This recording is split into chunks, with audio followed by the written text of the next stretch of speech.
The SuperStation One, an affordable FPGA console. Revisit those retro games in the best way possible.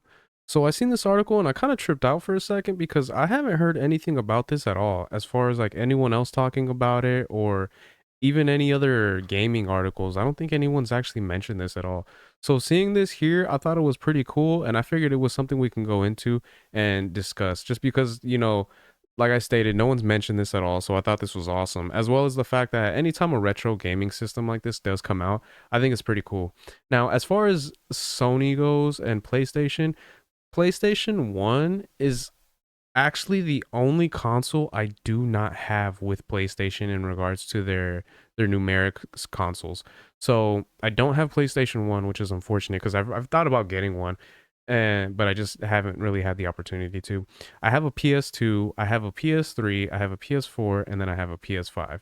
So I have all of those consoles and those systems. Since I do have the PS2, I think I could play PS1s on that one. It is the Slim, so I'm not too sure. I know with the old school one, like the thicker one, you could play the PlayStation 1 games. I'm not sure if that's the case with the Slim. So there is a possibility I actually might not be able to do that because I do have a few PlayStation 1 games. But yeah, seeing that this is going to be coming out, I thought this was actually pretty cool, so I figured it was something we can go into. So have you ever had a burning desire to revisit the games from your youth? Emulation is usually the first place that people turn, only to release that it leaves a lot to be desired over the original hardware. But the original hardware ages too. Enter FPGA devices. Devices specializing in hardware emulation that create a new perfect experience. It's expensive to get into this hobby, but Taki Udon, a tech reviewer, is about to make it a whole lot cheaper with the SuperStation One. So there we go. I think that's pretty cool. And it's a little bit crazy that it's actually coming from a tech reviewer instead of Sony themselves. I wonder if there is any kind of lawsuit that they can be facing since they are selling something like this. I'm not too sure. If anyone in the comments could let me know, I'd really appreciate it. So FPGA has become a buzzword in the emulation and the games preservation communities. Field programmable gate arrays are effectively a technology that emulates hardware. The device's original clock speed and architecture are replicated to more accurately run original softwares or video games. This is a gross oversimplification, of course, but you get the general idea. Given the technology and its niche applications, FPGA devices usually fetch high prices. Taki Udon is best known for his YouTube channel reviewing emulation and gaming devices. He set out to create an affordable alternative. So, I mean, at that point, I don't know if that's kind of answering my own question, if that's something that they can go after him because he is kind of setting up his own device. But with the way that things have been going, especially because I think that Nintendo went after someone that was doing emulations recently, it does leave some questions as to what's going to happen in that regard exactly. So Taki created a company called Retro Remake. Their first foray into the FPGA space was the Mr. Pi, an affordable FPGA development board that can punch well above its weight class when playing games. The base model, when available, sells for just $95. And that's actually not too bad. It may seem like a lot, but compared to like getting some of the original consoles and stuff like that, that actually it is a fair price when you get into the nitty gritty of it. As shared by the folks over at The Verge, Taki announced Retro Remake's second offering, the SuperStation One, over on Blue Sky. The SuperStation One accomplishes everything that other Mr. FPGA boards do, but at a fraction of the cost, and in a really good looking form factor reminiscent of the PlayStation 1. And that is one of the cool things. It really does kind of have a weird, like kind of like a weird look to it that the PS1 kind of had. It doesn't have kind of like the roundness to it that you normally see from the PS1, but there is something about it that does kind of show similarities to it. So, and then here's the message that they put out on Blue Sky: introducing the SuperStation One, an open source PS1 FPGA gaming console that supports original games, memory cards, and controllers. Load games from a disk or a backup. Region free, supports all Mr. FPGA cores, including Nintendo 64 and Sega Saturn. So that's interesting. It can do Nintendo 64 as well. I wonder if you can play like Nintendo 64 games with the PS1 controller. That'd be weird. It's kind of interesting. It's not just a looker either. The SuperStation One supports multiple display formats: VGA, HDMI, and DIN 10 or Dino.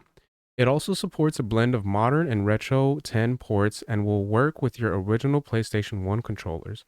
The Mr. FPGA open source project supports several consoles, retro computers, arcade machines, and handhelds. As the SuperStation One makes use of the same architecture, it can use those cores too, which is pretty cool. The fact that they were able to kind of get all that set up and just in this one device, I think that's awesome to hear. In addition, an add-on device called the SuperDock has been announced that will allow users to load data directly from disks. It will also feature an SSD slot so that you can save all of your ROM backups onto the device and have them in one place. That is the crazy part right there. So pretty much at this point you can pretty much rip the from what it sounds like the games onto this device. So if you have someone that you know that is a collector of PlayStation 1 games and stuff like that, you can do where you can probably just go to their house one day and be like, "Yo, can I just download pretty much all of these games that you have onto this device so that I can be able to play them myself," which is really fucking cool in my opinion. I think that's awesome to hear.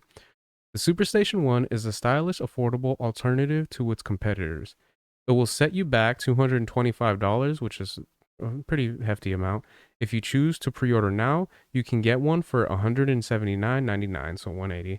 The 149 variant is already sold out. All of these prices exclude shipping, obviously, so keep that in mind.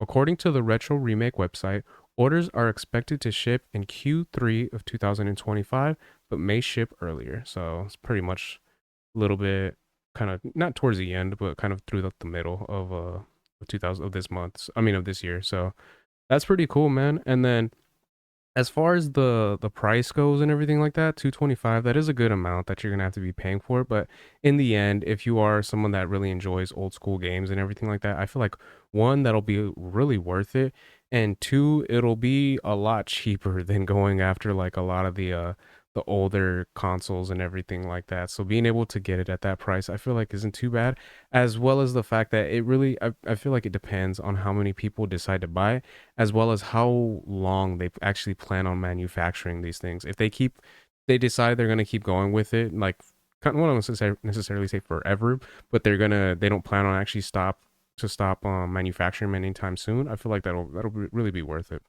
If you'd like to find out about other game preservation efforts, the Video Game History Foundation's digital library went live today. Click here to find out more. So this is cool, man. I think this is awesome to hear, and it's something that we can really look forward to for retro gamers and everything like that, especially with a lot of issues that have been happening in modern day gaming and everything. The fact that they have devices like this that can really let people go back and play older games, I feel like is a really good thing, because there's a lot of games out there that people don't realize are still fun to play to this day if you go back and play them. And there's also the possibility of being able to get younger fans into this kind of retro gaming and everything like that. So people who wouldn't mind going back and playing old school games, I think this is really cool. So I like the design. I think it looks really cool. I'm really digging this one right here. This is definitely giving me some like 90s vibes whenever you would see like electronics and stuff like that were see-through with different colors. So it'd be like the blue like this, or like green or purple kind of a thing.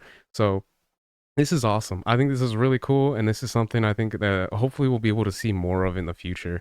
So those are my thoughts on that. Let me know what you guys think in the comment section. Are there any retro gamers out there that think this is something like this is worth checking out and, you know what I mean, looking into? Because I feel like this is awesome to see, especially when you have stuff like this, as well as the 64 that had came out that I did a video on a while back in regards to them having it so that you can actually play in like HDMI and stuff like that. So let me know what your guys' thoughts are in the comments. If you guys could like, share, subscribe, all that good stuff. If you guys have been watching this long, I really appreciate it. It means a lot. And yeah, until next time, Harmonic out. Peace.